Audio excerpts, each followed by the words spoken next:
Well, hello, Martha Beck. Welcome to the show. I am so glad that you're here. Oh, I'm so happy to be here. Thank you for having me. Yeah, we have a lot of mama listeners, so this is going to be just so valuable to them. So really, I'm just so thrilled. I've been reading your work in O Magazine, I think my entire adult lifehood. So this is just a full circle moment. Wow, that's amazing. Yeah. It feels so good. But just right off the bat, why this book? Why now? Um, hmm, I I think there has been no time in human history when personal wholeness wouldn't have made everybody's lives better. And that's what I mean by the way of integrity. Integrity just means whole and undivided. It doesn't mean you're especially virtuous. It just means you're in harmony with yourself. I've been doing integrity cleanses my whole adult life, well, since my late 20s. And I found that the more I focus on getting into really, really strong alignment with what's deepest at my core, the better life works and the more wonderful things happen.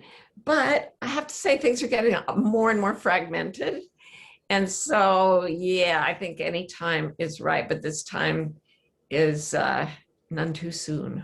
Right, absolutely. I mean, when you say get more whole, how do you actually define integrity? Because I think for most people, you do think, oh, you're pious, you're moral, you're a stand-up person, but No, what does it really mean? no, those are all social postures. And integrity comes from the word integer, the Latin word, which simply means one. It's not a fraction, it's Mm. whole. So we're all born undivided. We're all born in perfect integrity. And then before we can even talk, we undergo social pressures of various kinds, approval from our parents, our families, our friends, whatever. And we start to get pressured to move away from what is best for us or what is truest for us at the deepest level. So, like, we smile to make mommy happy when we don't feel so great. At that moment, we've abandoned ourselves. So part of us is there to please mommy, and part of us is still holding our truth. And so we're split. We're not in integrity, which is one thing. We're in duplicity, which is two things. And that actually hurts. It's like you've left your soul in another room, and you have a feeling of hollowness and emptiness and a lot of other negative symptoms that arise. In fact, I think lack of integrity is the source of psychological suffering, Mm. period.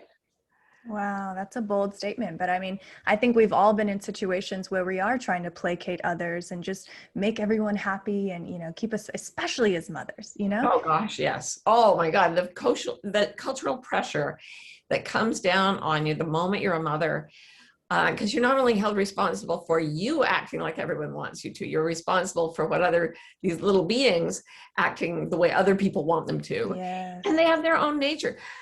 For me, as a mother of young children who are like getting to school age, I think I left my integrity more severely than at any other time, because not only it's one thing to force yourself to fit in, to try to force your child to do what the teacher wants.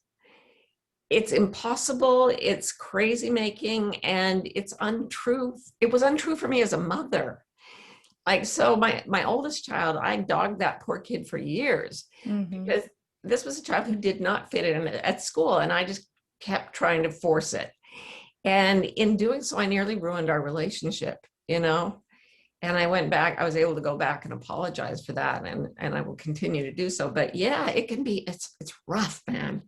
So what is it? I mean, how does our relationship with fitting in, how does culture just mess everything up so badly for us? Because we all want to be happy. That's the Right. goal, right?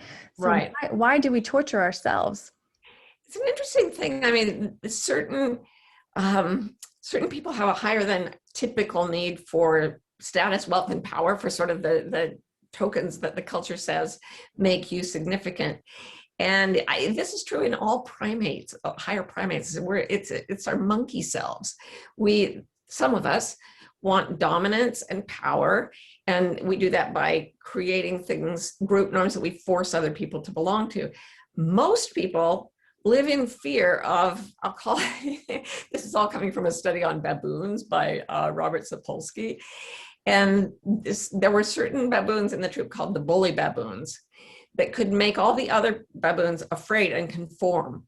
Mm. And when those bully baboons got weak, nobody wanted to be around them. And then there were friendly baboons who would like groom other baboons and just hang loose and be easy. And when they got old and weak, the troop would care for them. So it's this weird paradox where we're afraid of the people who will punish us, judge us. I mean, look at the internet. Right. You can be judged so violently for something like breastfeeding, not breastfeeding, not doing both, like all kinds of things. You can find haters. They're in the tiny minority, but their rage is so painful to us that we will subordinate our whole lives to avoid drawing their fire, right? Oh, So man. yeah, it's fear that makes us abandon ourselves. And it's not even fear of the many, it's fear of the mean. I just got chills when you said that. But talk to us about, I love how you likened the book to Dante's The Divine Comedy. Why did you pick that? You said it was the first great self-help book. I love that line. Talk to us about that. Well, I read everything. When I was in my teens, I was so miserable. I read everything as self-help. It was just like, is there something that can help me here? And I loved the metaphor in Dante of the inferno. He goes into the inferno, he goes into hell, and he has to go into hell to get to heaven. And he goes down and down and down and down in hell until he reaches the center of the earth. And then by continuing to go the same direction, because he's past the center of the earth, he's going up. So when I was 18 and really depressed, I read that and I thought, oh, I just have to keep going through hell. If I go deep enough, I'll end up going the other way. And it worked. So from then on, I read Dante and stole from Dante liberally for all my self-help. And I thought, might as well acknowledge the dude. He wrote this map from confusion to happiness in metaphor. And it's actually really powerful. It's also very weird for us reading it in the 21st century. So I thought I'll just translate a little. Yeah, and well done on that. I mean, do you think most people are in the dark woods? They don't really know what's up or down. They're just kind of, I don't know, existing. Yeah, the book is divided into 4 parts. And in the Divine Comedy, there are only 3 parts. But right at the beginning, Dante says, in the middle of my life, I sort of came to in a dark forest full of beasts and fog and, poison ivy, whatever. And he didn't know how he got there, didn't know how to get out. And a lot of people are in that state. I've been coaching for like 30 years, and people come to me most often, and I've worked with people in terrible circumstances, but the most common worry, and the one that seems to dog people the most, is they don't have any sense of purpose or meaning anymore.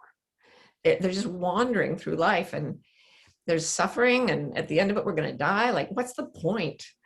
So Dante asks that question, and at first he tries to figure out he's in this dark wood, but there's a beautiful glowy mountain that rises out of it, and it looks all shiny and pretty, and everybody's trying to climb this mountain. So he tries to do the same, but he can't do it. He's too tired. He's afraid of beasts. And a lot of us do that. We're wandering around and we say, okay, well, how do I get out of this? Oh, look, there's achievement. There's a big pile of admiration and acceptance and money, and that's where I need to go. And when I'm world famous and I'm a billionaire and I'm everything, I'll be happy. But I've worked with people who are world famous and who are billionaires. You're still not happy when you get there if you've lost yourself. So he ends up having to go through the inferno to get out of the dark wood. And I think so do we. Oh, man. So how do we begin then to pull ourselves through, this dark woods, and to avoid the shiny, glittery achievement and all of that, and really, stay true to who we are and what makes us happy? What if we don't even know what makes us happy? Yeah, most of us don't. And that's because, for example, when I used to speak in public, I would stop right in the middle of a speech and say, is everyone comfortable? And the audience would say, well, yeah. And I'd say, no, really, truly, are you comfortable? It's okay to tell me if you're not. And then it'd be like, we're comfortable. Go on with the speech. And then I'd say, how many of you, if you were sitting at home alone right now, would be in exactly the position you're in at this moment? And no one would raise their hands. And I would say, why would you be in a different position? And they would think and think and think. And finally, someone would say, oh, I'm not very comfortable. This is not comfortable. And then the whole audience is like, you are right. We are not comfortable. And this is the problem, not that you're sitting there in these uncomfortable chairs, but that you really, truly learn to believe that that was the most comfort you deserved or could expect. And so in your mind, you thought of it yourselves as comfortable, but your body knew you weren't. And so what happens to almost all of us, I'm just, wait, no, I have a son with Down syndrome, and I don't think this has happened to him, where right from the beginning of life, we pretend we're comfortable when we're not comfortable. And how do we get back to our wholeness? Suffering is the ally that tells us where to start. Wherever we're most split from ourselves, that's where we will be hurting the most, emotionally, physically, spiritually. We feel our souls dying, our bodies wilting. There's lots of evidence, research that shows when we're doing something that isn't right for us at the deepest level, our health suffers. Yeah. And I was bedridden for like 12 years because I was so far out of integrity.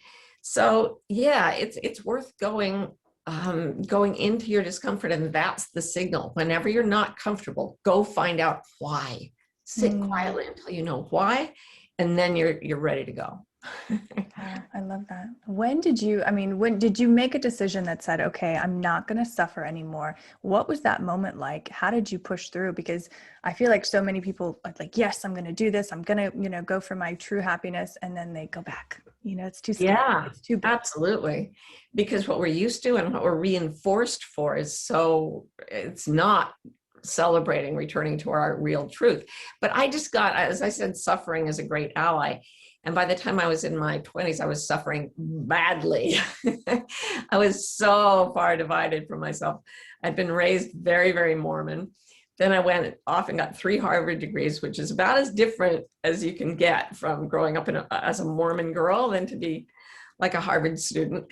Then I had my son with Down syndrome, and that was a choice. I was 6 months pregnant and chose very last minute not to terminate that pregnancy when he was diagnosed. By the way, if anybody out there made a different decision, I am so in support of you. But that was my decision. So I, in my late 20s, started experimenting with ways of being more truthful. They said the truth would set me free. And I thought, okay, but how does that work? And they'd say, well, it's religion. And I was like, that's not working. Yeah. So instead, I just decided I wouldn't lie for a year. Oof. Not once. And I didn't. This is not the technique I would advise in the book. The book is like little tiny steps will get you there. But I just went whole hog at 29.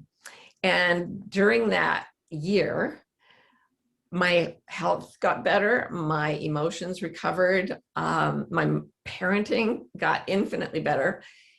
And I lost my religion of origin, my family of origin, my marriage, my job, my whole career in academia. I just quit. It looked like a wholesale burn down of my life, and it made me better, made me happier. It gave me the life I have today. I just admire that so much, that you had the bravery to do that, because I think 99% of the population wouldn't do a wholesale burn down of their lives. It's too much. Yeah, well, you have to be hurting a lot. You have to be in a lot of pain to be willing to do that. And as I said, I don't think most people are nearly as far out of their integrity as I got. And mind you, I got there by trying to be good. I didn't just decide I was going to be a bad person. I over complied with everything, and it tore me to shreds. So yeah, it's not going to be that bad for everybody who reads the book. You're not going to lose your family. Yeah. Very hard to do, actually. But if you do need to lose your family, you will be in agony when you're with them. Yeah. See, and I think, as a society, as a culture, we're so adverse to negativity, to negative emotions. And you're really saying, what I'm hearing is that they're actually saving us. It's showing us that something is amiss. Can you talk about why we should lean into those negative emotions and how to do it? What's the best way to do that? Well, there are 2 ways to be negative. One of them will save your life, and the other one will ruin it. So the negative that will ruin it is what people are trying to avoid, and rightly so, where you're just constantly stuck in rage and pessimism and life sucks and I hate everything. Yeah. That's really different from saying, you know what, this situation feels painful to me. So this job, I don't feel happy when I walk into the building. There's something wrong in this relationship. I feel anxious and tense and miserable and sleep deprived every time I interact with this person. So allowing ourselves to see where we're suffering, that's what will save us. And the response to negativity is something needs to change. So it's a very active agent of change. It's not like everything sucks and I hate it and I'm just going to sit in the corner and whine. It's more like, oh, this isn't working and this isn't working and this isn't working. Oh my, I'm going to have to build a whole new set of things. And whatever anger there is immediately replaced by, oh boy, this is not going to be easy. Right. Exactly. Fear. But if you stay in it, you'll just keep suffering. Suffering never gives up on us.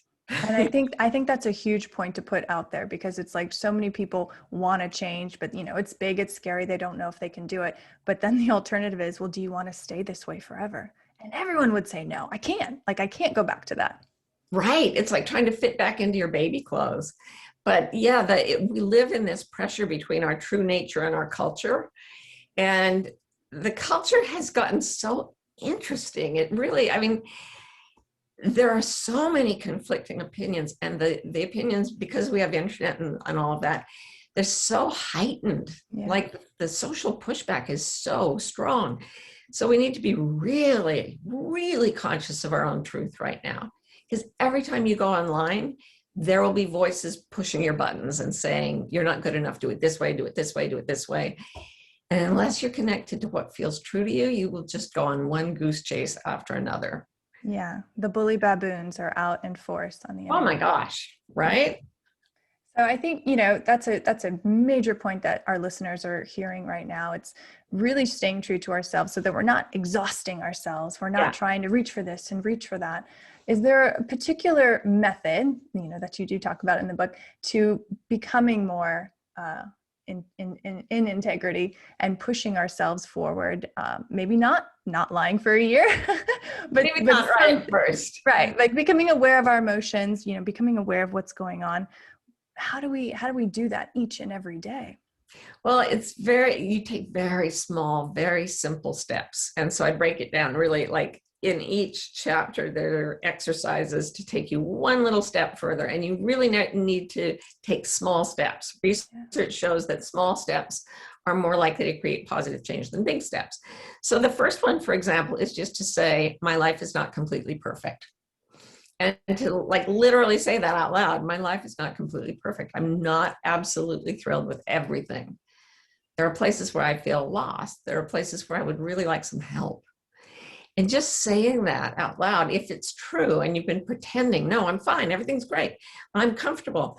Just to say, I'm not comfortable, this isn't really working for me in every single way. It's like, oh. And there's this, what I call the chime of truth, or the ring of truth. The body relaxes, the emotions sort of open up, like, okay. If you believe in the soul feels more free when you're telling the truth about your life. And your mind will go, okay, I guess, because your mind serves culture, but the body, the heart, and the soul serve nature. So get to know the difference between the two, and just in the privacy of your own room, be who you actually are.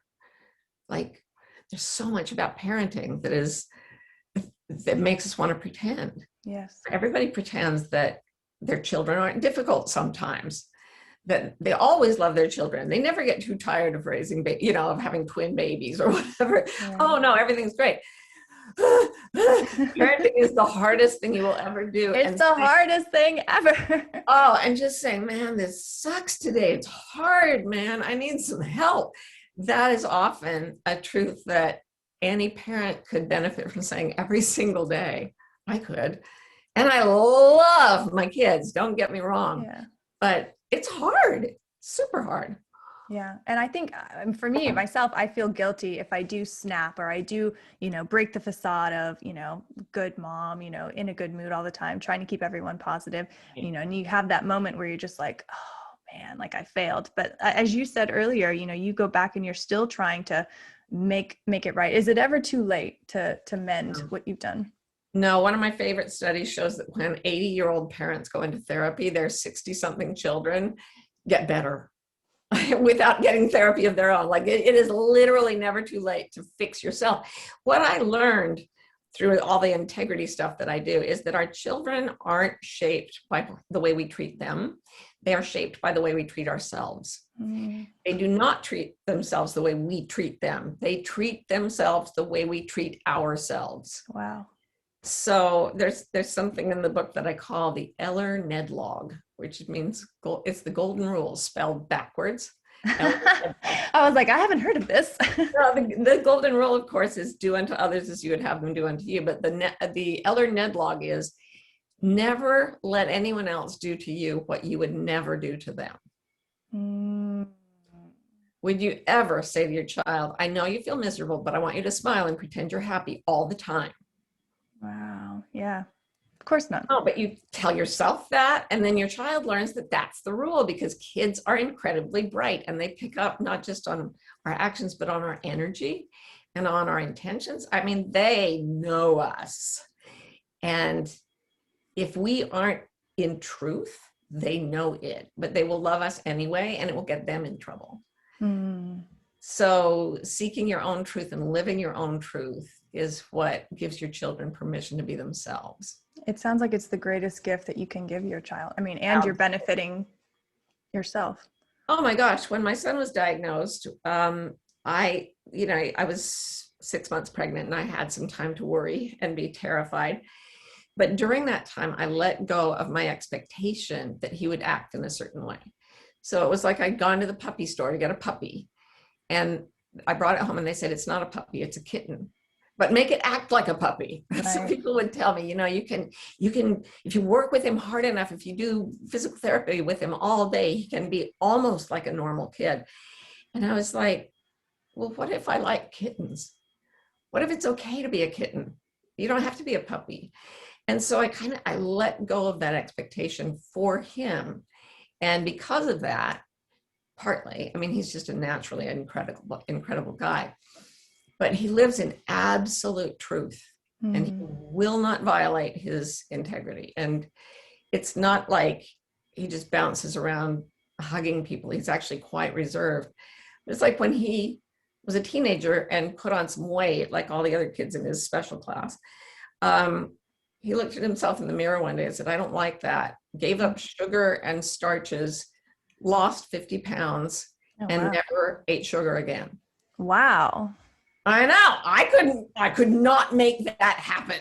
I just let him be himself. Yeah. And I'm like, I want to be that, it's bad for me. That's it. It's over. I'm not doing it.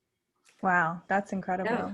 Would you say that he has been your greatest teacher, or has there been a moment in your life or someone else in your life? Gosh, one of the things I talk about in this book is that we go through the cycle of integrity over and over in different issues. And anytime we're ready to leave the dark wood of error, we're like, I'm miserable, I hate this, I want to feel better. In the hero saga that characterizes every like fairy tale or legend in all cultures, when the hero says yes to adventure, says, I need help or whatever, a teacher appears. And sometimes the teacher is a book. I've had that happen a lot. Sometimes the teacher, and definitely Adam, my son, was, one of the very top teachers that ever showed up in my life and remains so to this day. But each time I've gone to seek greater integrity, different teachers have appeared, and they're all miraculous. They're all like, my gratitude is infinite, so it's hard to compare infinity with infinity. But every child is a teacher for the parent. I feel that way too. I feel like when I became a mother, I really awoke maybe for the first time. Really? Yeah. I mean, I think it burst me open in so many different ways. I think I was suppressing so much and didn't even know it. And then you have these babies, and it's like a straight mirror to yourself. So interesting. Yeah. How old are your kids? Sorry, I know. No, I love it. 6 and 9, 2 boys. And so, so this year has been interesting, I think, for all of us, for the whole world. How would you, would you say becoming, having greater integrity has been easier after this year because people are home and they are kind of reflecting more than they've ever done? Yeah, because the greatest force pulling us away from integrity is culture and other people's opinions and expectations. Having less contact has allowed people to get in touch with themselves. Yeah. Pascal said that all our misery comes from the fact that we're unable to sit quietly alone in a room. It's when you sit quietly alone in a room, all your truth starts to come up. And that can be really scary, as you've said, as we've both been saying. But we all had to sit quietly in rooms this year and for the past year and some. And so it was a really rocky time, and a lot of problems appeared. Fissures in the culture started to really gape like earthquakes. And in all our lives, we had to kind of go, okay, what's working, what's not? Right. And now the challenge is, can you take what worked under lockdown back to a world as it opens up, the good parts of it? Yeah. Yeah. I think that's key, right? I mean, the key is like, okay, I'm learning more about myself. I'm happier than I've ever been. And now I have to go back into the office. What's going to happen, you know? Exactly. And we're seeing where going back to the office for most people is a lack of integrity, not because you're trying to be bad, because you're trying to be good and your soul doesn't like the office. Yes. Offices are modeled after factories, and the schools are modeled to make factory workers. That's why we put kids in same size, same rows, make them do the same tasks at the same time. It's not the way nature has us learning. It's the way factories work.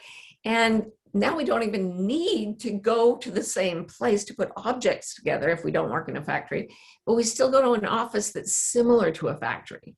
And everybody's supposed to be a cog in that machine of wealth, right? Industry, productivity. And it violates most people's nature to live that way. It's so interesting. I love hearing you talk about that, because I'm someone that's so in tune with nature. The listener is too. I mean, we got a lot of woo mamas out there listening to this show. And so I think you're hitting it spot on. It's like, it is so against our nature, but at the same time, it's like, well, what do we do as a society to move forward, to be more in touch with our nature? I mean, are we moving away from the patriarchy and that kind of factory system? I mean, how do we still have houses and roads and things like that when, you know, people are kind of just doing their own thing? I think maybe the system of the patriarchy may be crumbling under its own weight, because it is based on something that is about the rule of the bully baboons and the forcing people to be cogs in machines and so on. And I think it's reaching a point where it's starting to crack and fall apart. And how do we change that as a society? Societies don't change, people do. The only way we can change society is to find ourselves. If we're to say, we must go to the right, you know, to the golden spot on the earth, and I will lead us there, but we don't know what that looks like. We don't know the map. We don't know the place. How are we supposed to get collectively to a place we can't find individually? Yeah. So the very end of this book, what I talk about is how Dante, after I think he awoke, you know, he found his integrity, and it led him to a state of being that in Asia would have been called the awakened or enlightened stage. And I believe I've met people who I think have reached that. If you can get there, what Dante did was he came back and he changed everything. He created what is now the Italian language. He changed the Catholic Church. He changed the politics of his time. And he did it just by being doing what he wanted to do. He was an artist. He was a writer. And he wrote from a place of deep, deep, deep personal truth. And I think that's why after 700 and some years, people still say, this is a great work of literature, because it came from a level of truth that, even though it's weird and Middle Ages and full of Italian politics, it still has that roadmap to wholeness. And if we follow it in our own lives, then the society, like Dante's society, ends up being transformed by one person. And I think that's exactly what you're doing in the work that you do and in this book. You. Martha, thank you so much for this book in the world. To leave our audience with something, with everything that you've learned, with everything that you've studied and lived yourself, what's something that you want the listener to remember from this talk? I'm going to steal a quote from the poet Goethe, a German poet, who said, when you trust yourself, you will know how to live. So get in a room by yourself, sit quietly, and find out where you're uncomfortable and what would make you a little more comfortable, just a little, and do that every day. And in a series of tiny changes, you're going to find your way all the way to heaven. I love it. I love it. Thank you so much, Martha. Thank you for Thank this you, Liz. book, and thank you for your time today. Oh, my pleasure. Mwah.